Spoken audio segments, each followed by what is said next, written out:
Hello, everyone, and welcome back to the Whalenerds podcast. This is episode 141, and my name is Katlyn.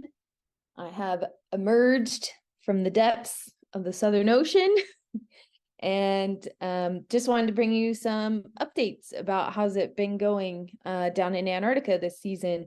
Finally on a break after like 4 months of going almost nonstop. And so I just wanted to talk a little bit about some of the trips I've been on and just kind of give an update on how the season is going and hopefully actually be able to put out a couple episodes with information about what I've been doing. So first I want to start off as always by saying thank you to everybody for supporting the podcast. We've definitely had a much slower past 12 months, but I appreciate you sticking with us, listening to older episodes, maybe just getting caught up to where we are now. And as always, those of you that have supported us past, present, and future, whether it's going on trips, buying merch, checking out the website, listening, rating, reviewing, subscribing, all of that good stuff, always appreciated any way, shape, or form that you can support our work. But especially thank you to those of you that supported us on Patreon by donating monthly to the podcast, because you are really what makes the podcast possible. It's not free to produce the podcast, and so that helps cover the expenses of maintaining the website and the podcast platform and all that good stuff, and that's really, really helpful for us. And also thank you to the Safina Center for a third year of support of my work with the podcast and a couple other projects I'm doing. So they also help sustain the expenses of operating the podcast and help us make things work. This year is the first year that we're not doing trips for a while. So as much as I love seeing you all in the spring, it's just with my schedule and just how the spring usually is in Monterey. We decided not to do them this year. We do miss seeing all your faces and hope that you still go whale watching this spring somewhere. If it happens to be Monterey, great. Maybe some of you guys can get together and do your own thing. But also just go see a whale if you can, even if it's without us. And as always, you can check out what we're doing on our website, which is thewhalenerds.com. We do also have a Facebook page where I share like news and research and things like that, in addition to information about our episodes and events. And then you can also follow us on Instagram, which is @Whalenerds. And then we do have a YouTube channel where you can find video versions of all of these episodes as well, from episode 100 onwards. So just full disclosure, I am recording this in an Airbnb, and so like you'll probably hear the refrigerator and traffic and maybe people talking in the hallway. It's just kind of been my thing the last few episodes: hotels, ship rooms, all that kind of stuff. It's not a quiet, nice recording space, but it's what I have, and I want to, since I have some time, I wanted to record. And this first episode, I wanted to talk about my first trip of the season, because it was a really big one, and I think it like deserves an episode by itself. And then we'll see where we go from there. But yeah, my first trip of the season was in the middle of October. So I've been down here for a while, because now it's the end of February. It's been a long haul. So in the middle of October, I had just come off the Alaska season. I only had like a 2-week break, which then I was not really like home for, because I think I recorded an episode saying I was on the East Coast, I was going to the East Coast, saw some friends and some whales there, and then I was headed down to Punta Arenas. So I flew down to the bottom of Chile, and we did some training with the staff at Cheeseman's Ecology Safaris, and then we actually met most of the guests in Punta Arenas. There were some already in the Falkland Islands doing like a pre-trip excursion, but we were able to sort of get acquainted with the guests before we started our trip, and also do biosecurity, like the first wave of biosecurity with the guests in the hotel, which was super, super helpful, because Basically, what biosecurity is, if you are not familiar, is you need to go through all of like the outdoor gear that guests have, and yourself, like anybody that's going to these remote areas. You don't want to transmit any invasive species, whether that's bacteria, viruses, plant material, things like that. So you need to like thoroughly clean your gear, anything that's going to be introduced to the outside environment. So backpacks, your outermost layers of jackets and trousers, your boots, your shoes, all that kind of stuff. And like, it has to be a pretty serious level of biosecurity to go to South Georgia, especially, but Antarctica as well. So you like inspect everybody's clothing. If it's brand new, like you don't have to stress too much about it. Just make sure like all the tags are removed. There's nothing that can like fall off, like stickers, things like that. But then you'll have to like make sure the treads of everybody's shoes are clean. There's no seeds or plant materials or rocks or anything, no mud, excessive amounts of pet hair, like all that kind of stuff. You might have to vacuum their backpack. You might have to vacuum and pick out the Velcros of their clothing. And so it's nice to be able to do it not on the ship because it gets a lot harder to do with the poor lighting that often you have in the common spaces of the ship. Like, I mean, like you need like a headlamp to see what's happening. And then also the ship's moving, right? So like you have to haul around all the equipment. The guests have to carry their stuff around. Like it's way easier to deal with on land if you can.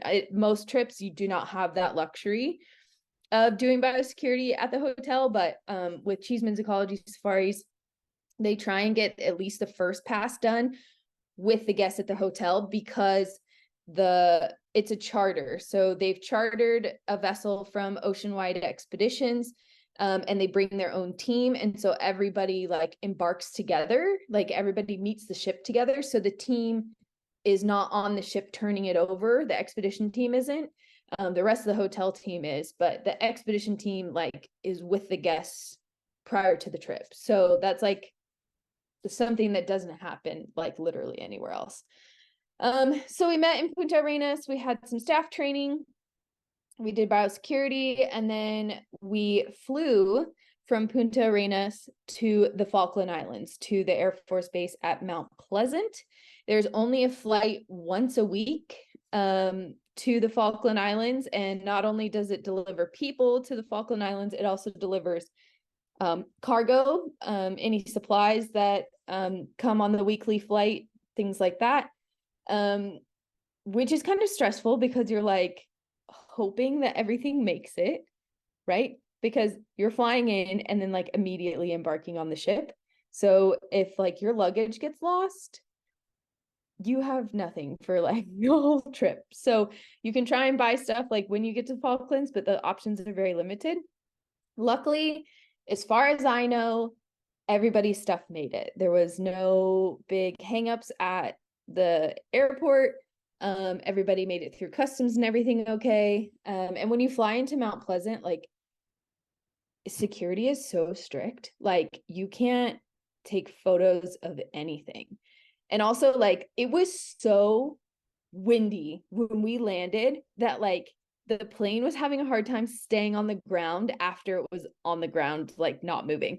So they had to like unload the plane in like a weird order to keep all the weight at the front, which in hindsight, my one feedback for them is they should have just told everybody in the front to sit down and disembark the back of the plane first.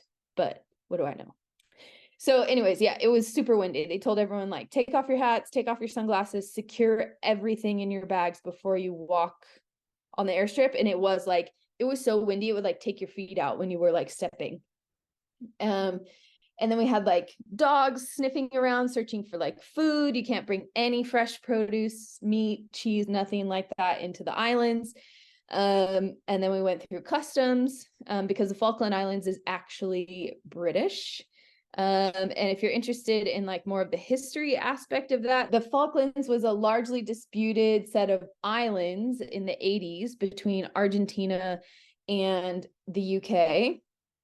And actually, that's why you have to fly from Chile to get there because there's no commercial flights from Argentina, because the UK ended up prevailing and keeping the territory. And it's a pretty big sticking point between the Falklands and Argentina. Like here, I'm in Ushuaia now in Argentina, and like everything says Isla Malvinas, like everything says territory of Malvinas, and like that includes the Falklands. So it's kind of interesting to see how the two like countries view the territory.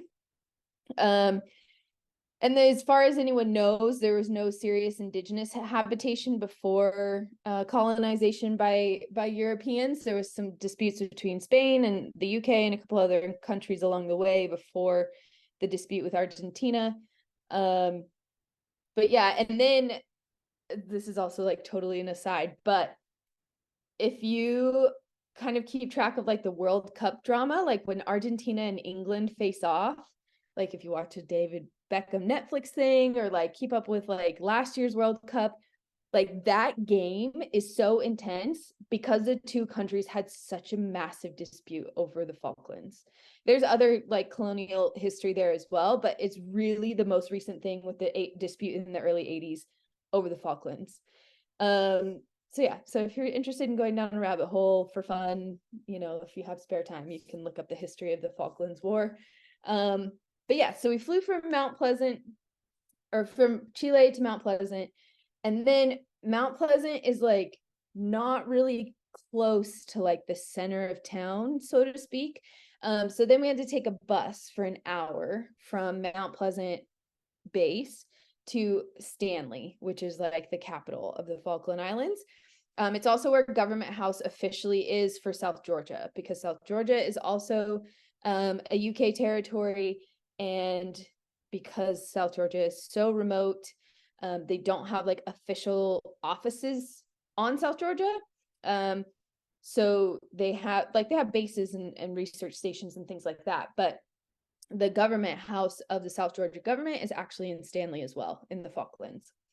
So on our bus ride to Stanley, we saw lots of sheep. That's like very famous, what the islands were sort of settled and used for over colonial history there is sheep farming. We saw lots of geese, which are like natural there, upland geese and kelp geese, just like you see here in Tierra del Fuego, like in Chile and Argentina in the south. They also have this really weird geologic feature of these, I think it's like a post-ice age like glaciation thing, but they're like these, they look like rivers of white rocks. They're called stone runs that move, like creep down the island, and they look really weird. It'll be like kind of this like low vegetation like landscape, and then these big like runs of white rocks all down the hill. So you should Google it because it's pretty weird. I might put a photo up in the YouTube video. I took a few photos of the stone runs. And then when we got to Stanley itself, we didn't have very much time before we had to meet the ship. And so we got to kind of like stretch our legs, walk around, use the bathroom, pop into the visitor center, like get a couple quick souvenirs, that kind of stuff. I kind of stuck around mostly the harbor. There were South American sea lions on the dock, which was a new species for me. And that was exciting to see. There was a young male with a couple females, and he was annoying them, and they were like very obvious with how annoyed they were. He also, the poor thing, he had an entanglement scar on his neck that was still like really fresh, like the skin was all irritated, but I think he'll be fine. We saw like Falkland steamer ducks, we saw rock shags, we saw dolphin gulls, so some good stuff. And then I think we like had less than an hour in Stanley to get everyone organized. All the people that had been on the pre-trip excursion met us there, and we all loaded up everything in the Zodiacs, and it all got craned onto the ship. So like the ship was on anchor. There's no like big, well, there is a big dock, but there were other ships on it, so we couldn't use it. So we used like the city pier and put everybody's luggage into the Zodiacs and like in cargo nets, and then it got craned up onto the boat and then distributed to everybody's rooms. And then once all the luggage was done, then we started to take the guests on board and the staff got on board. And it was pretty quick after that. Like once you're on, like, let's do the lifeboat drill, let's get out of here. So you do the safety briefing and orientation, gather everybody. We do a practice abandoned ship drill, and then you can heave anchor and get out of there. And we left and started working our way towards South Georgia. We did have a little bit of weather to contend with. So there's a vessel speed restriction around South Georgia because of how many whales there are. And so we passed by Shag Rocks. We didn't really make a very close approach. And then we just boogied on over to South Georgia. It took us 2 days to get there. And this season is like hallmarked by the precautions and closures of sites based on concerns for avian influenza. So if you don't know what's going on with avian influenza, it started being a really big issue 2 summers ago in the Northern Hemisphere. And basically it's an H5N1 type of virus that like we have had other strains of like over the years that have broken out and like even been transmittable to humans. Avian influenza is also transmittable to humans. So it is something that recurs throughout the decades, I guess. Like swine flu is a very similar built virus. And so the most recent outbreak basically comes from a wild bird population infecting animals in a poultry farm. And then because of the overcrowding conditions in the poultry farm, then like becomes much more virulent and much more deadly. And then unfortunately spills back into the wild bird population, and starts just decimating bird populations all over the Northern Hemisphere for the previous 2 summers, like entire gannet colonies, tern colonies, big outbreaks in gulls. There have not been too many human mortalities, but there have been like tens of thousands of dead birds in colonies over the past few summers in the Northern Hemisphere. And unfortunately, it did work its way south in the summer of 23, and which was our Northern Hemisphere winter. Like the whole world's upside down now. We're in the Southern Hemisphere. Anyways, so it was really bad in bird colonies again in the Southern Hemisphere, but also started to work its way into seals. And it was really bad with seals and sea lions in South America. And unfortunately, the way the weather and the animals move from the bottom of South America is to the east, which is where Falklands and South Georgia is.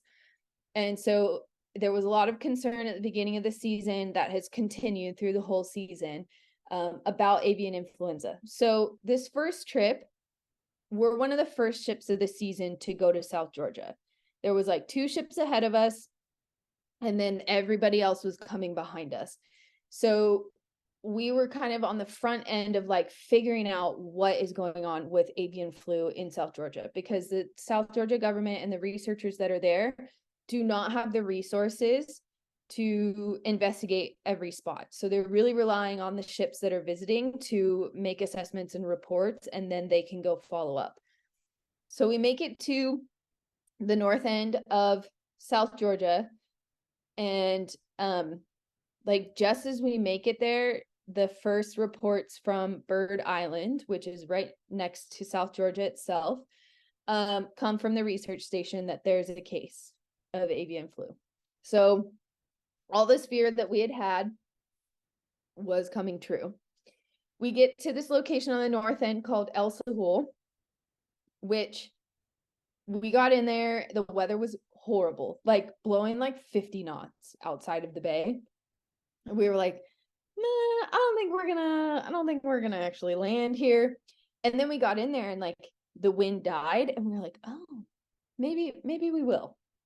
But unfortunately, once we got into our final position for anchoring, it was just going to be like way too rough at the gangway to load the Zodiacs. So we just did a ship cruise of El Sahul. It was kind of a nice little introduction to South Georgia. It was really good to see land after 2 days at sea. There are albatross nesting there, black-browed and gray-headed albatross. Gray-headed albatross is a new species for me, and they're really interesting looking birds.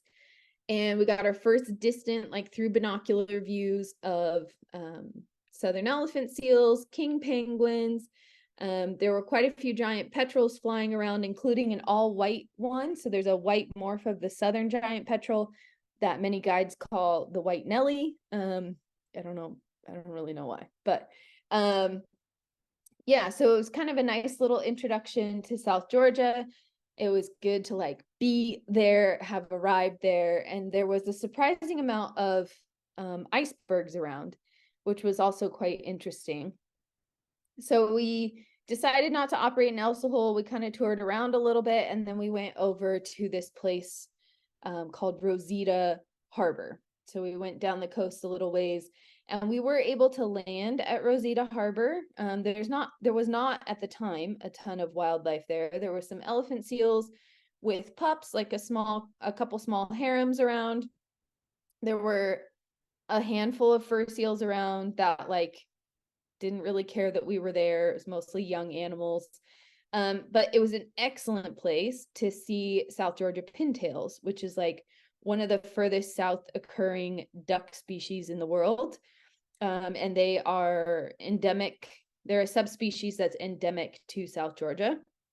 And they're super cute until you realize that to survive the winter, they're carnivorous. And you're like, wait a second.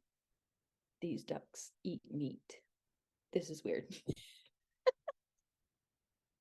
But anyways, it was really cool to see them. Again, another new species for me.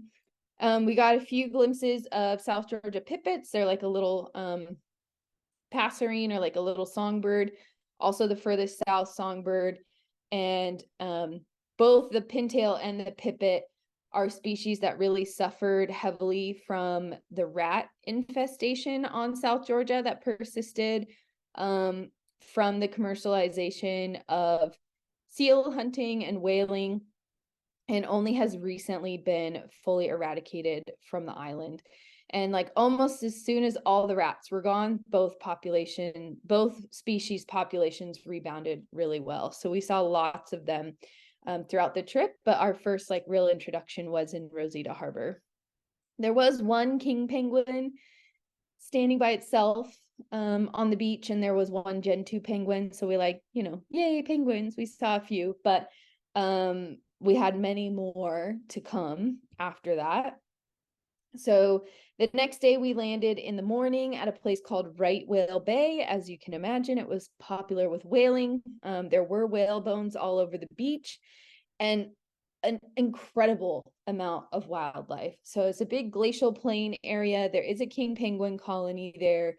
But there was huge numbers of elephant seals on the beach, lots of little babies of like already fully weaned to like brand new born that day, pups, big males still around defending their territories, and then quite a few fur seals around as well. So it's kind of our first like real full dose of like South Georgia, like thousands of penguins, hundreds of seals.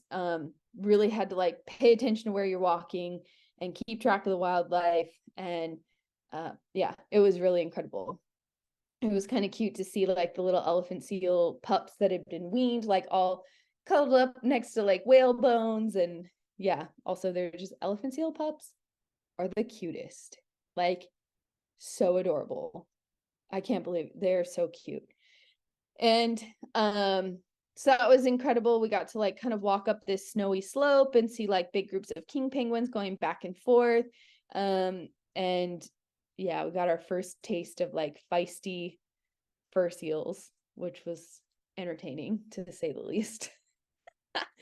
And then in the afternoon, we went to the legendary Salisbury Plain, which is the second largest king penguin colony on South Georgia. It's like 100,000 breeding pairs or something like that. So it's like at any one time there's 200,000 penguins around, because like at least one parent's around, typically coming and going, and then the chicks are there.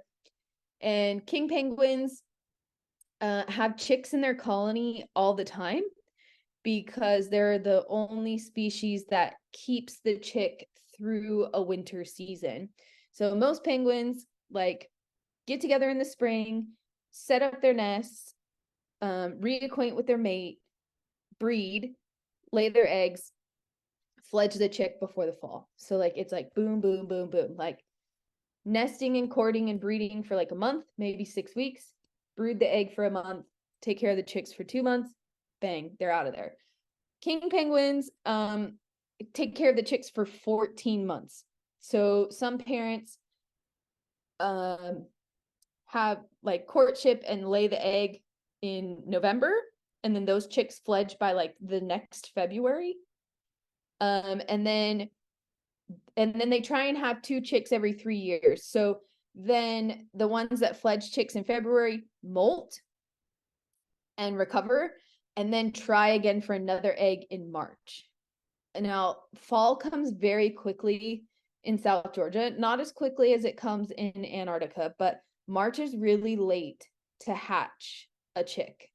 The chicks are really small, and the season starts to get really nasty. It starts to get really cold really quickly. And so it's hard to fatten up the chick in time to have a successful chick make it through the winter. But every once in a while they do. Often the fall babies fail, but sometimes they do make it. And so there's always chicks in the colony, and they're these big, bulky, brown, fluffy things. They're like 3 times the girth of the adults if the parents are doing a good job. It's like they're obscenely large. It's hilarious to see this poor parent like walking around, and this like bulky little tub of a chick is like me, you know, all after the parent. It's, oh my God, it's so cute and so funny. So yeah, like January, they start to kind of like fledge that chick from the previous spring. And then yeah, try and brood in February, hatch the chick in March, and try again.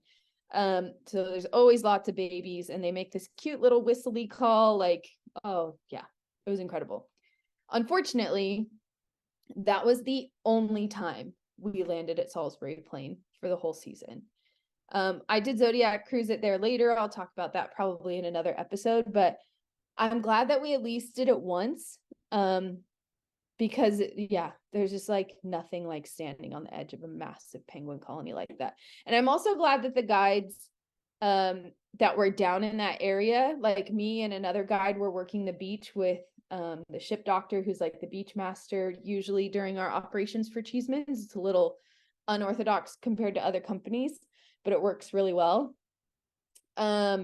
They were like, you guys need to come down here. And I was kind of like, you know, I didn't know any better. I was like, okay, like, because I was having a great time with all the penguins and seals on the beach. I was like, this is pretty cool. And they're like, no, you need to like come all the way down here. This is awesome. And I got down there and was like, oh man, I am glad I walked all the way down here. This is incredible. And to even land there, like I'm sitting in the Zodiac waiting for like the scouting party to come back or like confirm that we can land, because we have to do like a thorough investigation, like watch all the animals' behavior before you can take people ashore, to prove that they're, you know, it's like to do your due diligence that there's no avian influenza on the site. Because if there is, like if you get there and there's like loads of dead animals or a bunch of disoriented animals, then like you have to cancel the landing. So I'm like sitting in the Zodiac by the ship because I'm going to shuttle guests. Like I'm not taking the scouting team. I'm not taking the equipment. And I'm just like, okay, guys, it's been like 30 minutes. Like we should have already started taking guests ashore. Like what is taking so long? And the expedition leader said something like, oh, we're having a little bit of difficulty at the beach. And I was like, oh no, like conditions might be too rough to land here. Like maybe it's too much swell or whatever, which was an issue, but it was like manageable. But there was a leopard seal that like dove under the Zodiac as the Zodiac was coming into the beach. and then was like circling the Zodiac, and none of the guides wanted to get out of the boat.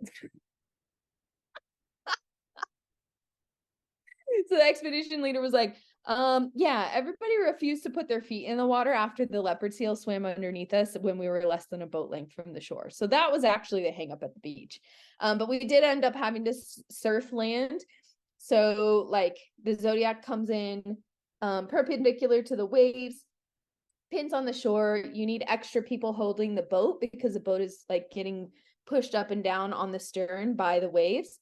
You get everybody out of the boat off the bow, and then you have to have a very carefully coordinated team with the Zodiac engine off and the driver in it to spin the Zodiac between waves and get it pointed straight back out, and then help them get timed and push back out into the waves where they can put the engine back in the water, turn it on, and get out in time. So that was like tricky, but like the team that we had at Cheeseman's was really good at it. I mean, this is the other thing I'll say about that trip is like we took like 16 guides or whatever from all different companies, all different walks of life actually, and somehow put them on a team, and it worked really well.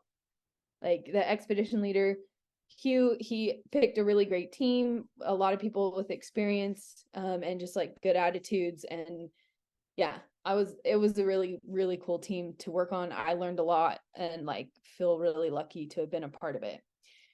So that was Salisbury Plain. Amazing. The next day we were scheduled to go to Fortuna Bay.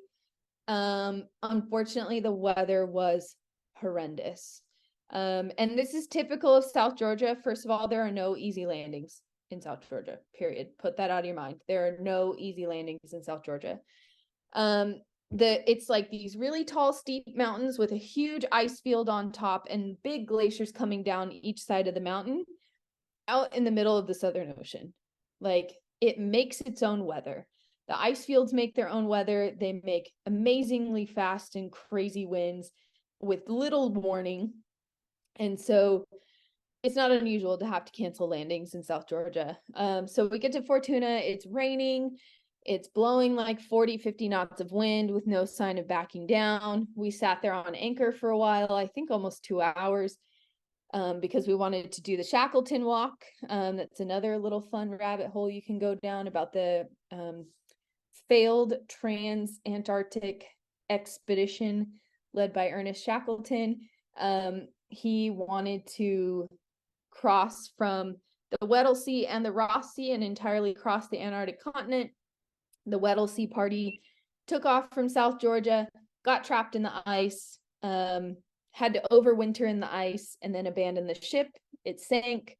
They made it to Elephant Island in the lifeboats, and then he left most of the men at Elephant Island and took 6 men in a lifeboat, crossed from Elephant Island to South Georgia with like a rigged sail, and like it's one of the most incredible small boat journeys in human history is how it's described.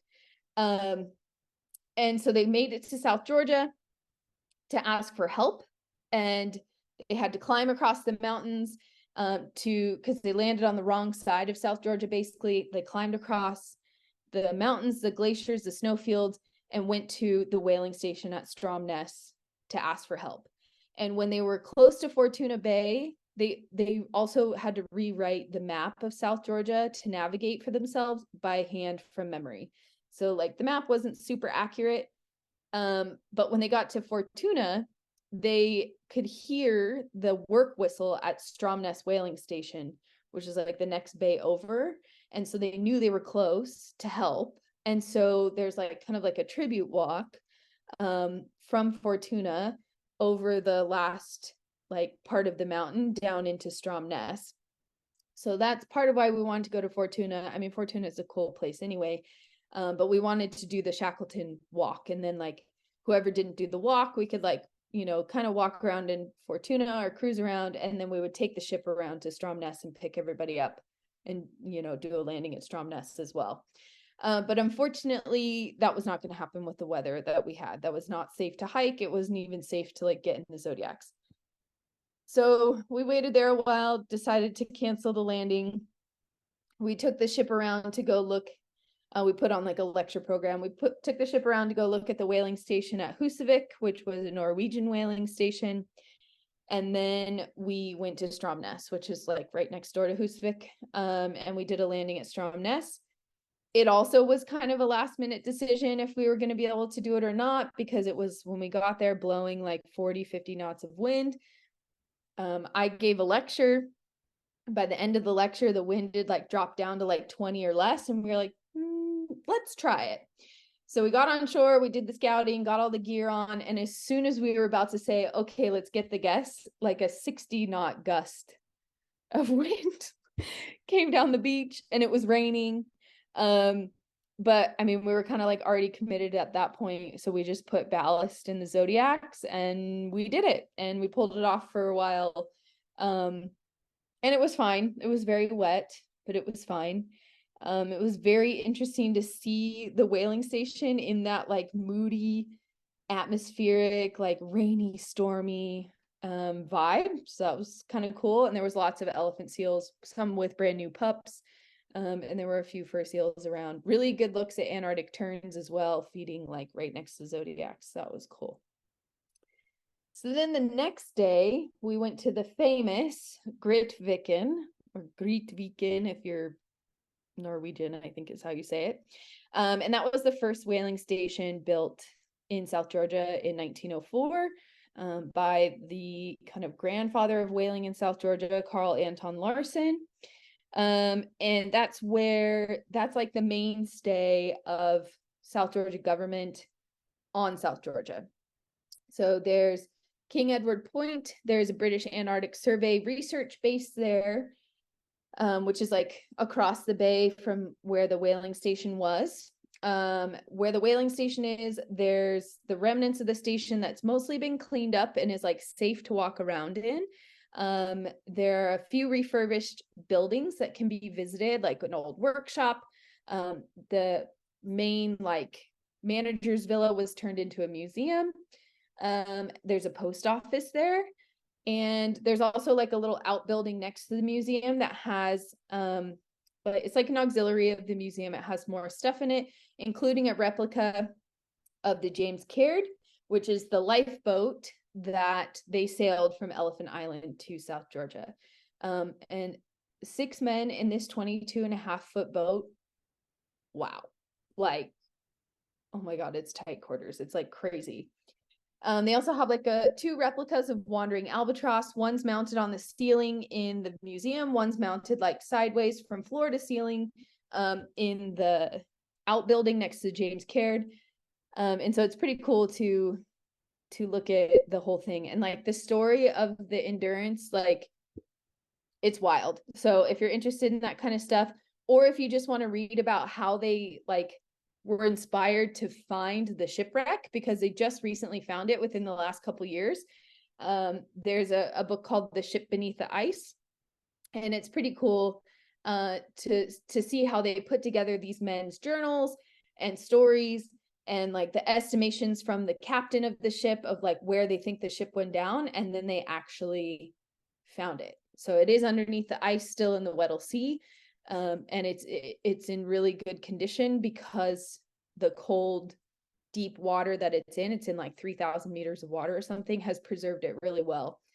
So it's a pretty cool story. And like, you can't go to these places without like really kind of getting immersed, especially in the Shackleton story when it comes to South Georgia. He's also buried there. So the tradition is to go to the cemetery and make a toast to him, and just to like expedition in general.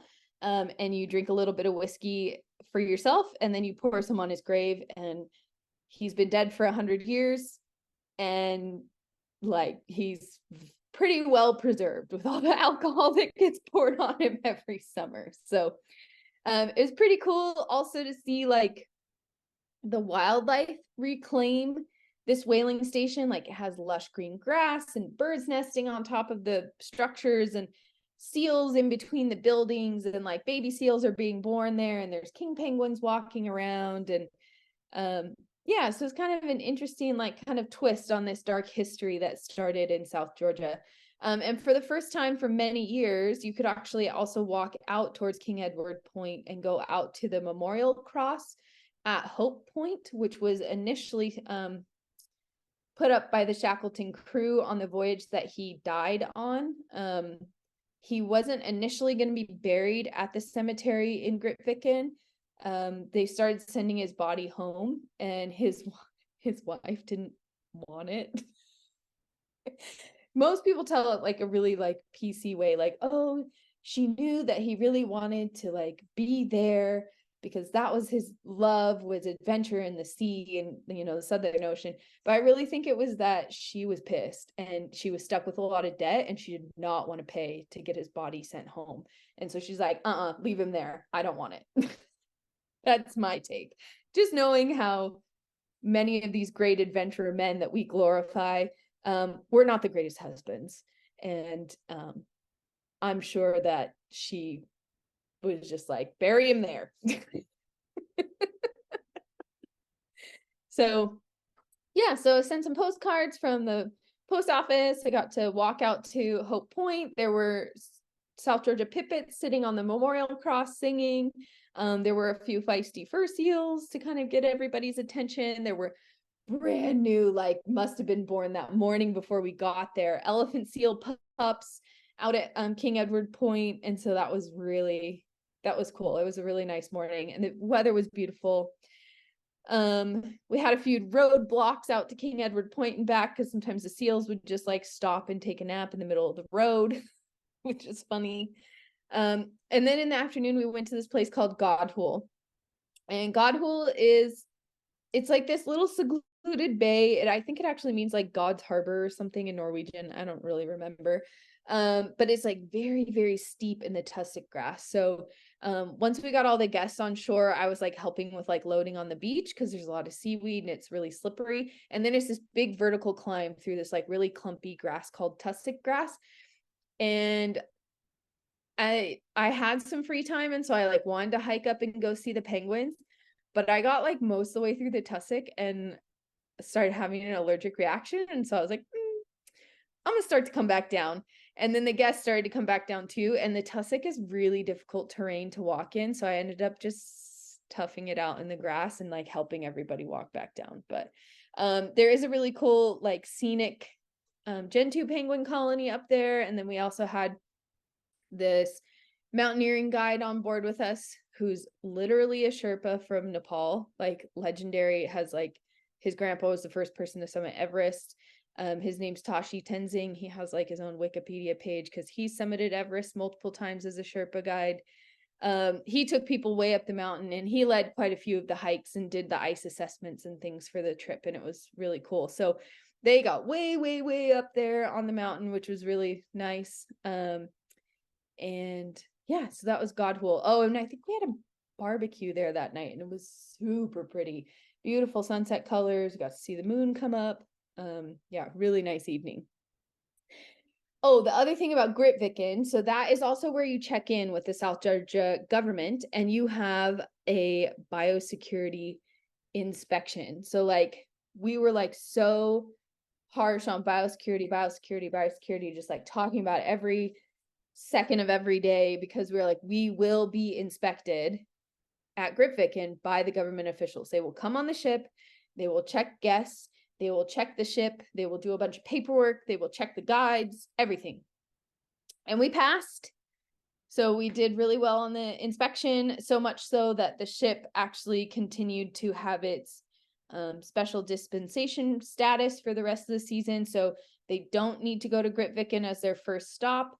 And they only need 10% of the guests inspected each time they go to Grytviken instead of having 50% or even having more regulations put on them while visiting South Georgia. So good job, everybody on board. We all passed. And that made things much easier for both Cheesemans and Oceanwide in the future for visits to South Georgia.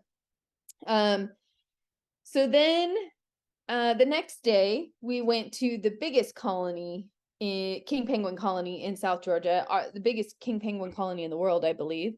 called St. Andrews Bay. Now, out of precaution, after the detection of bird flu in the vicinity of South Georgia, at Bird Island, St. Andrews Bay closed. Like while we were like during the trip, as we're working our way down there, we were notified that St. Andrews Bay was closed for landing. So that was like the first like actual impact on the trip. Like we were all kind of staying updated and like hearing news from other ships and like kind of getting more into like really trying to have a microscopic view on what was going on with bird flu. But that was like the first site to close while we were there. So we opted to, because we had landed at Salisbury Plain, that was kind of like a small victory for the trip. We decided that we would Zodiac cruise St. Andrews Bay because there's no mortality or anything at the time. It was just a precaution. So it was kind of another way to see a large king penguin colony, like from the perspective of the Zodiac. So like a zoomed back view, which is cool. And it was really swelly that day anyway. So it would have been kind of a tricky landing anyway. There's like one little corner that we maybe could have pulled it off in. But as soon as we got over to Clark Point to like start our kind of like carousel Zodiac cruise, there was a leopard seal eating a king penguin like right away. We were like, oh, okay. And a couple times like the leopard seal was kind of acting like a cat, and like playing with it and kind of like would catch it and take it down and then let it go and let it swim around and let it try and get out of the water, and then it would grab it again. And so it was like kind of brutal, but also like kind of cool. And like like the penguin swam towards the Zodiacs a couple times trying to get away. So then the leopard seal came towards the Zodiacs, and it was like, for me as a driver, at one point the penguin was like back by my engine, and I was like, no, get out of here. But it was definitely an entertaining Zodiac cruise. St. Andrews Bay is also the largest southern elephant seal colony on South Georgia. It's like 6,000 elephant seals or something like that. So, or no, 6,000 females come ashore. So it's like 12,000 elephant seals, because the females have pups and then there's males around. And yeah, it's a lot of elephant seals. So it was cool. It was interesting. It was an interesting way to see everything. We had a beautiful view of the mountains. And so it was like amazing to have the scale of like everything on the beach, the sprawling king penguin colony in the back, and then these huge mountains and two big glaciers coming down. So overall, I think it was still a good experience in St. Andrews, even though we couldn't land there. And then in the afternoon,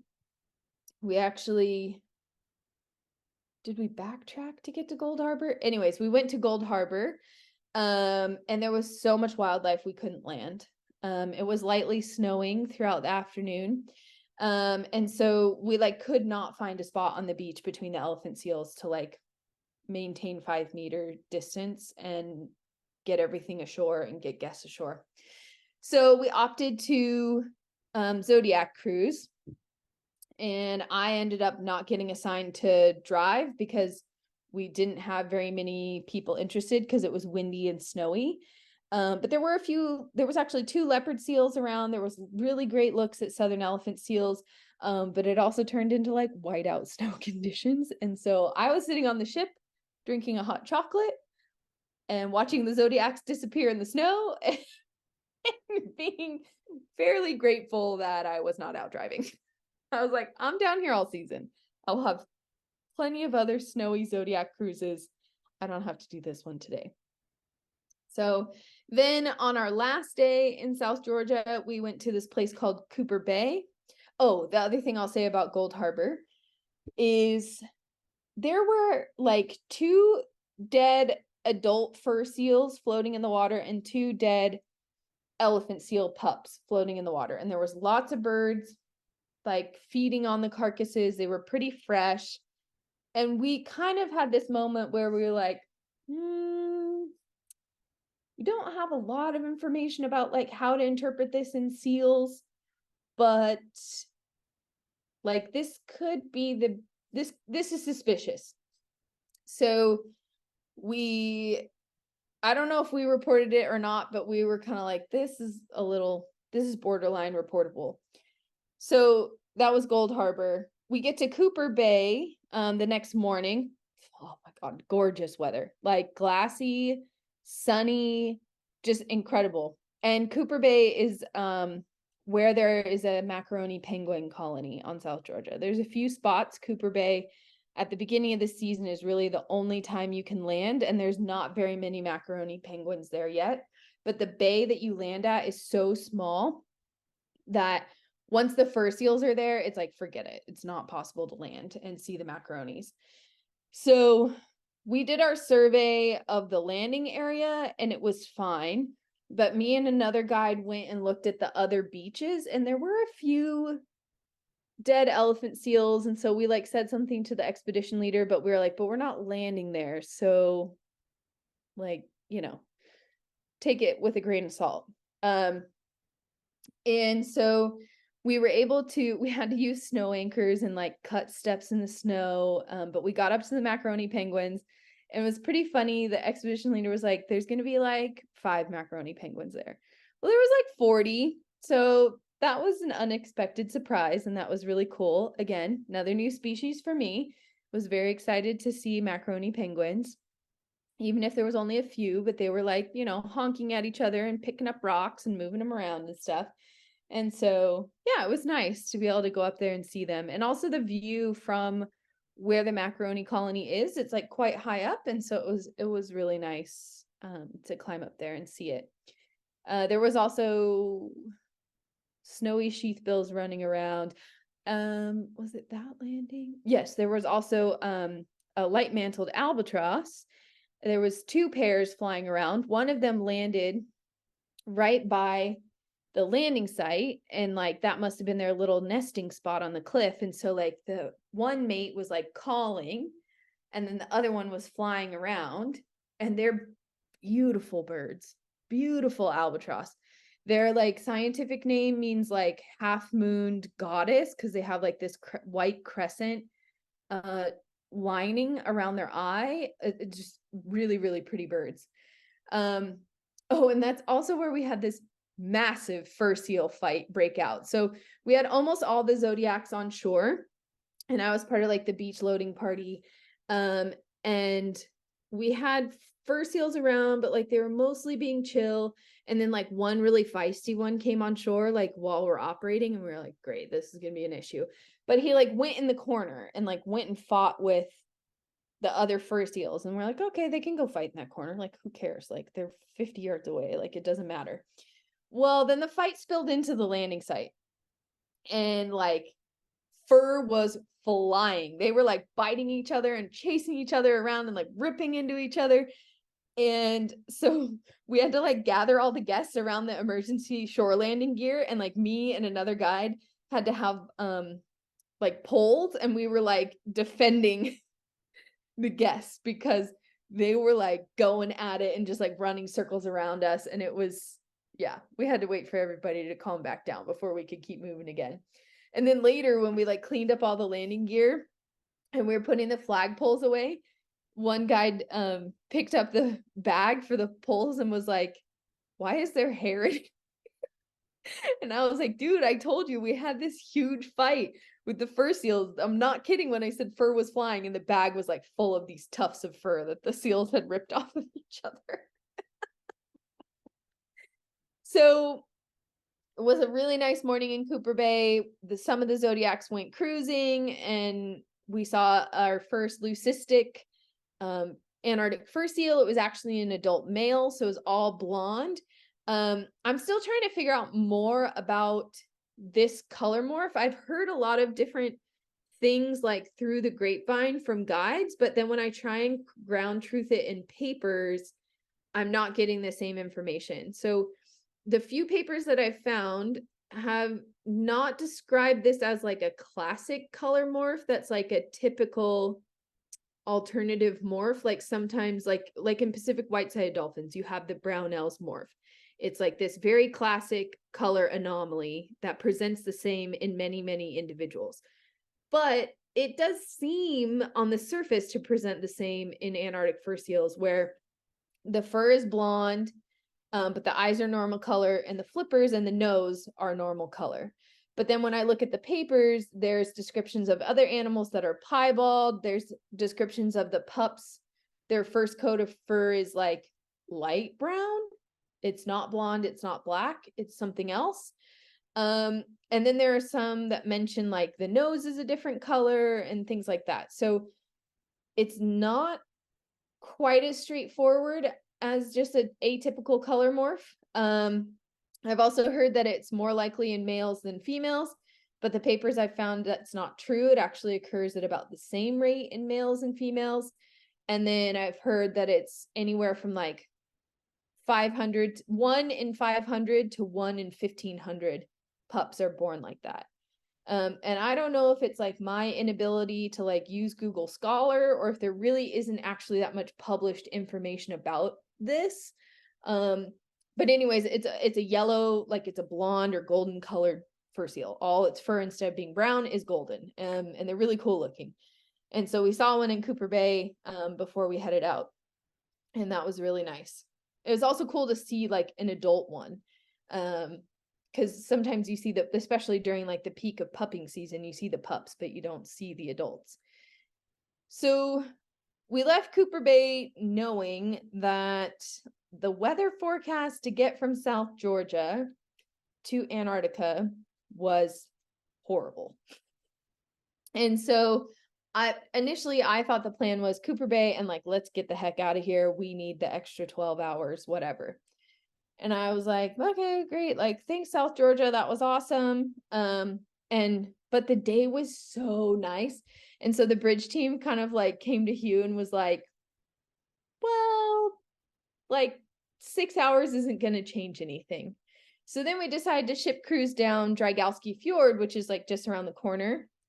And there's a big iceberg graveyard behind Cooper Island.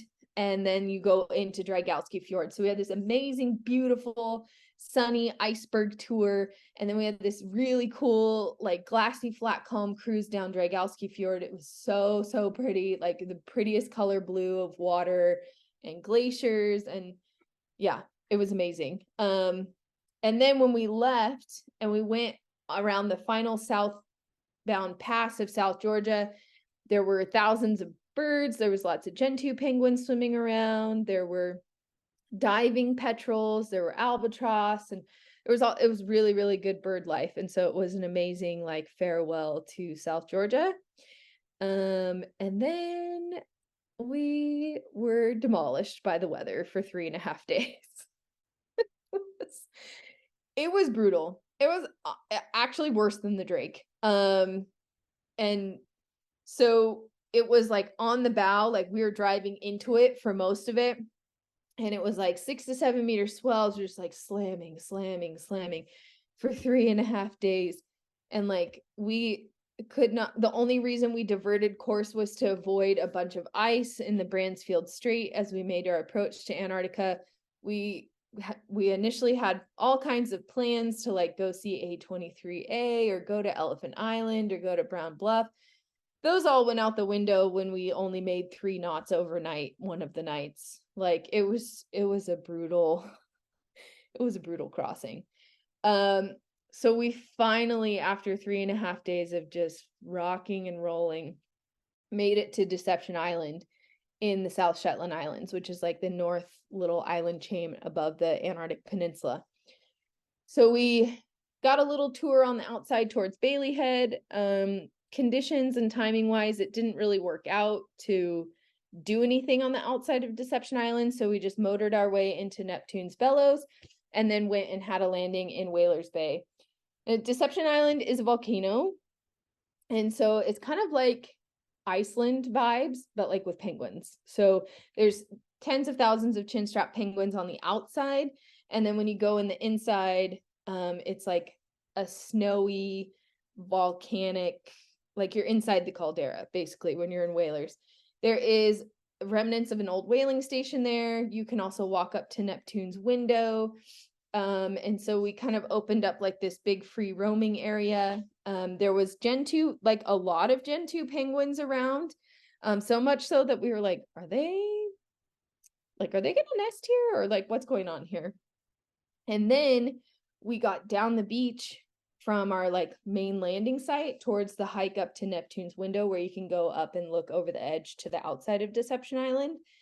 And there was a leopard seal on the beach. And when we first got there, it like didn't react to us at all. And we were like, this is a little weird. And it was laying on top of some whale bones. And so we couldn't tell if there was like if it had vomited or like was having digestive issues, or if it like literally was just the discoloration of the whale bones underneath its hind flippers. And then we started looking closer and it was missing a flipper in the back. And we were like, this might not be so good. Just like has a big injury, hasn't really responded to us. So we kind of like snuck up on it a little bit, and it did like move and was like breathing, and we were like, okay, well, at least it's alive. So we set like an extra wide perimeter, like a 10-meter perimeter around it instead of a 5-meter perimeter around it. And I just stayed down with it throughout the whole landing. And it kind of like got a little more alert as people walked by, but it was happily asleep for most of it. It actually started snoring. Like I have videos of it loudly snoring on the beach, which was hilarious. So we got lots of documentation of the injury, of it, both sides of its face. It rolled over at one point. We found out it was male. So I'm like putting all this stuff into Happy Whale, just like hoping somebody knows who it is. Later on, found out that it's a known male that hangs out at Deception Island. It's just no one on the Cheeseman's team had ever seen him. And he's had that flipper missing for like at least 4 or 5 years. So on Happy Whale, you can look him up.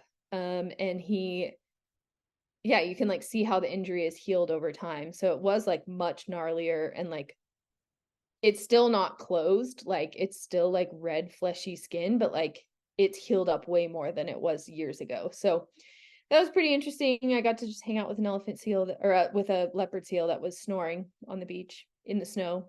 So that was cool, kind of magical. So that was the South Shetland Islands. Then we got down to the Antarctic Peninsula the next day, and we did our first landing at a place called the Useful Islands. A lot of guides call it Useless Islands. It is kind of a tricky landing if you've like never really been there. There's a lot of shallow rocks. It's kind of weird to navigate around. Early in the season, it's great. When it's still covered in snow, it's easy to navigate. It's easy terrain. There's a chinstrap colony up high, which in the early season, like they're already pretty well established. And so it's nice chinstrap penguin colony views. And then down low, the Gen 2s are starting to set up their colony, but it's not like a big, muddy, yucky krill mess yet. Later in the season, it's much more yucky and messy. But yeah, so you're seeing all the penguins like coming ashore and arriving, and there was fur seals that were being very pleasant and sleeping. And then there were Weddell seals on shore as well, which was really nice. And so I mostly kind of hung out down by the seals at the bottom of the penguin crossing, and like because there's like a penguin highway going across the path that we forged. And so basically I was like a seal and penguin crossing guard for the whole landing, and it was fabulous. Basically just coaching people on like when to assess when they can walk, when the penguins need the right of way, and kind of encouraging them like go now, or like wait. It was awesome. And at the end of that's one of those moments where you're like, what'd you do today at your job? And you're like, I was a penguin highway crossing guard.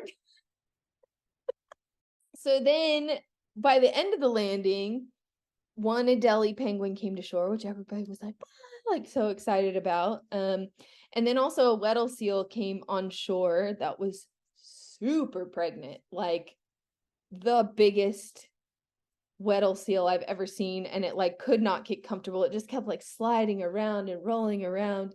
So that was interesting. Oh, and there was a Weddell seal that got harassed by a snowy sheathbill. They're like the cleanup crew of the penguin colony, but sometimes they're like really ruthless.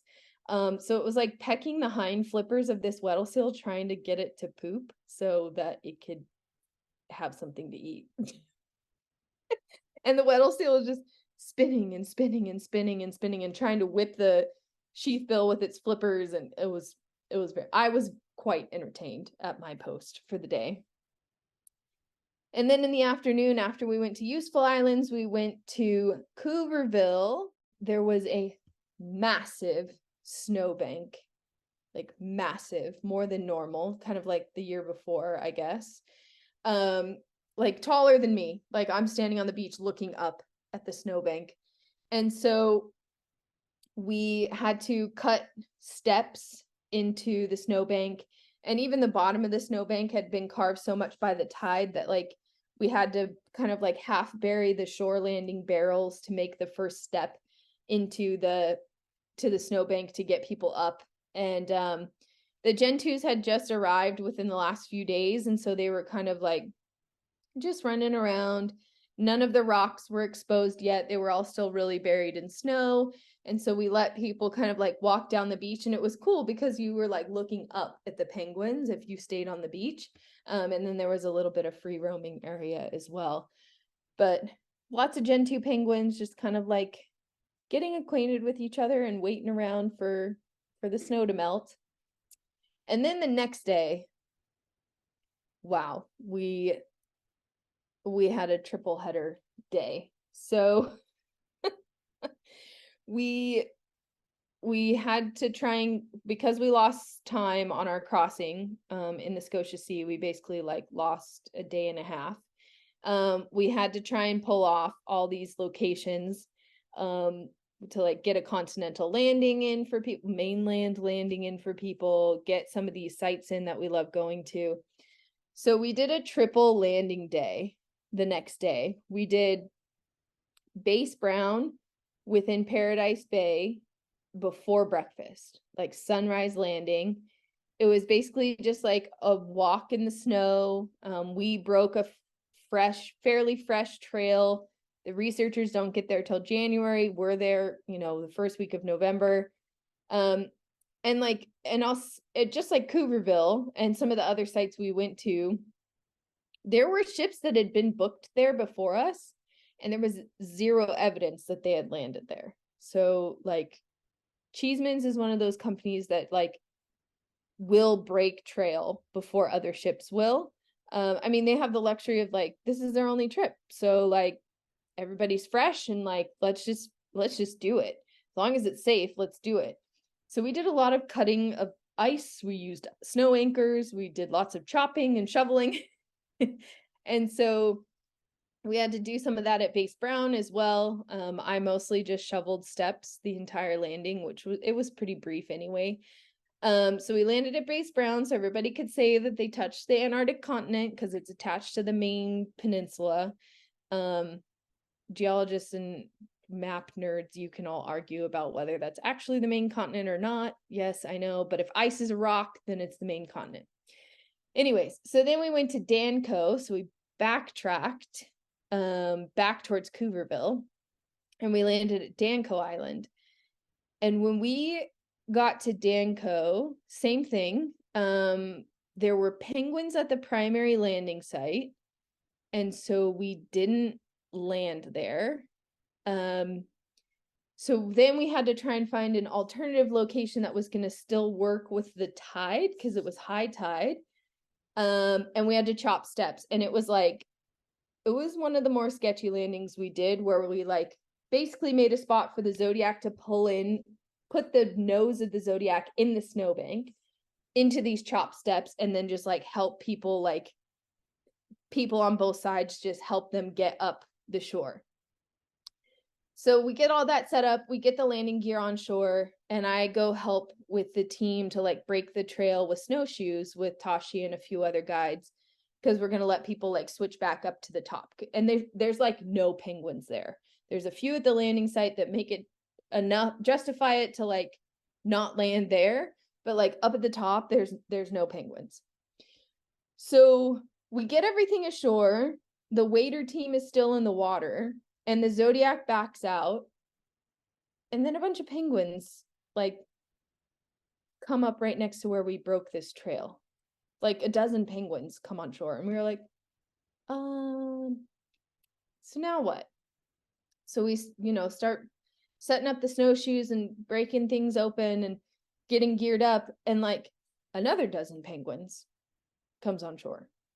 Now we're starting to be like, are they? No. Like once the guests are on shore, they're not going to stay here, right? Like we're okay. We can like be here, right? So I go with the team. They start flagging. I'm just like packing down the trail more for people. And we're like a third of the way up, and I turn around and there's like 100 penguins at the landing site. I'm like, what is happening down there? And then I get halfway up and there's like 300 penguins at the landing site. I'm like, what is going on? And Zodiacs are coming with guests.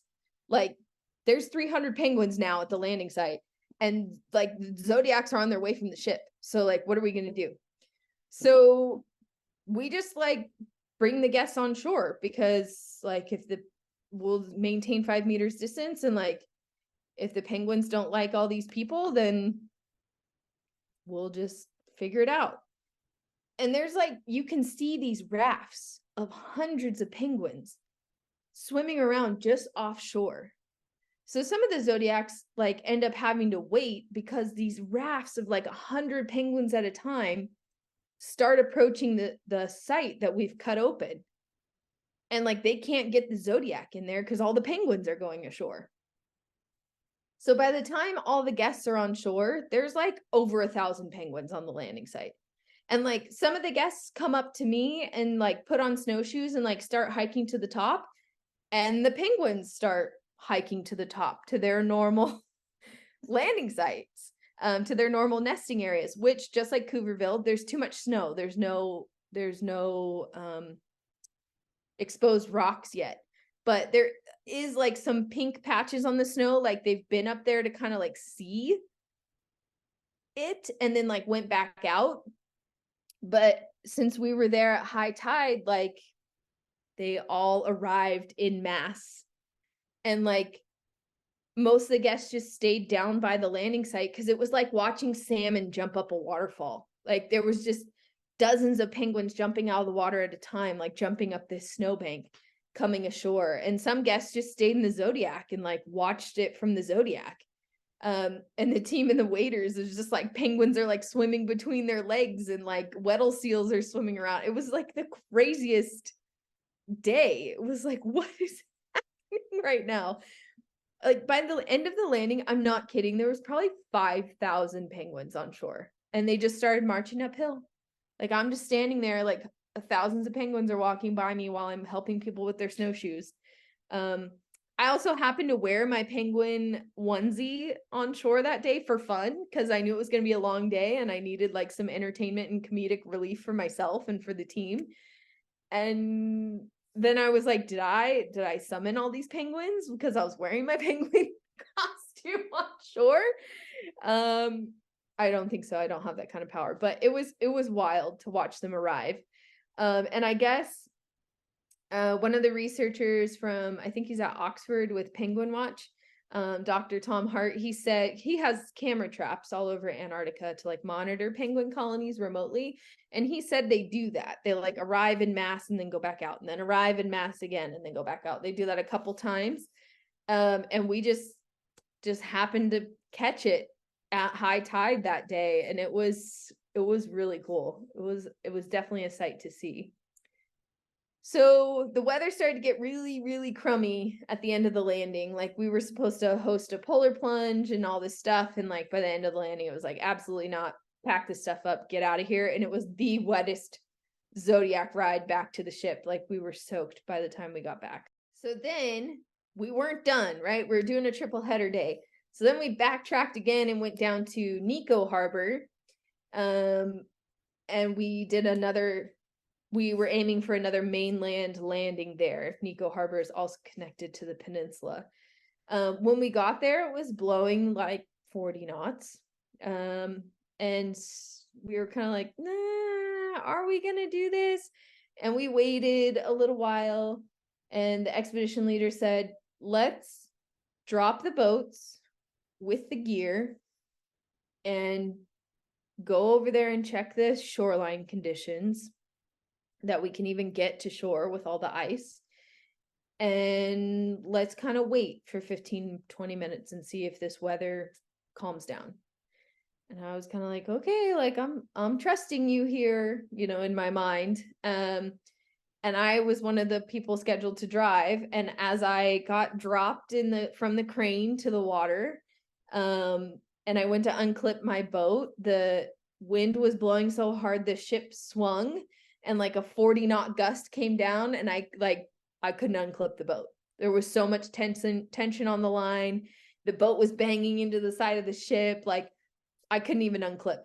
Like I unclipped the main crane hook and I looked at them like, don't let me go. And then the painter line in the front was still clipped to the ship. And I'm just like, slam, slam, slam, slam.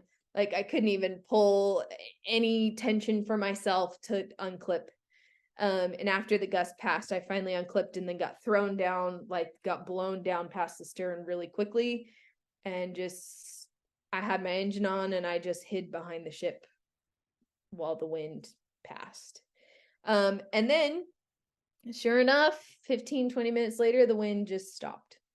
And it was big, heavy, wet snowflakes all day. So we were going to initially do like a cruise, like a landing and then Zodiac cruise and like look for wildlife. But the snow was so heavy that like they Zodiac cruised for like 10 minutes. But the thing is at Nico Harbor, there's quite a big glacial tsunami risk. So like if the glacier drops a bunch of ice or calves, it throws a really big wave down the beach. So you can't leave the Zodiacs on shore. So I was sitting in the snow in the Zodiac waiting for people.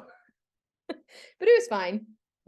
I definitely had like a nice thick layer of snow on the outside, but was still warm on the inside. So I picked the right gear for the day, which is good.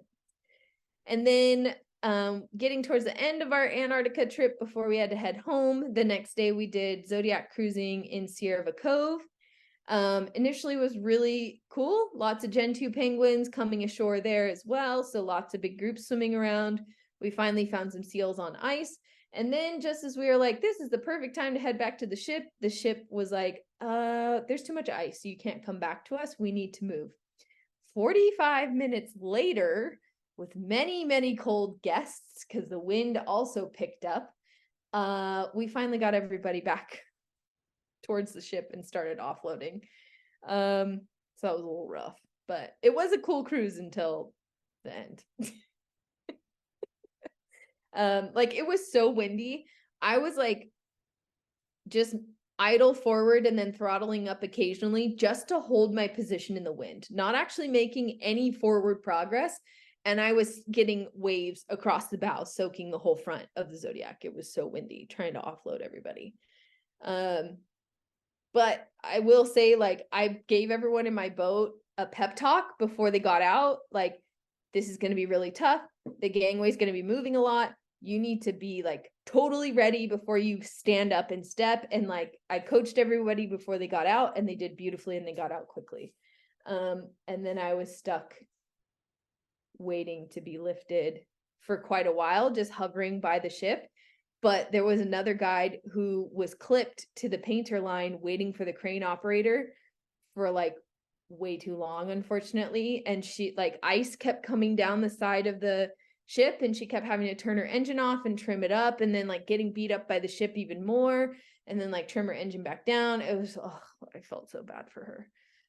So yeah, so that was a little bit tough. And then in the afternoon, we went to Mickelson Harbor and it was like sustained 40 knots wind. A scouting team went to go check the landing site to see if there was any shelter back there.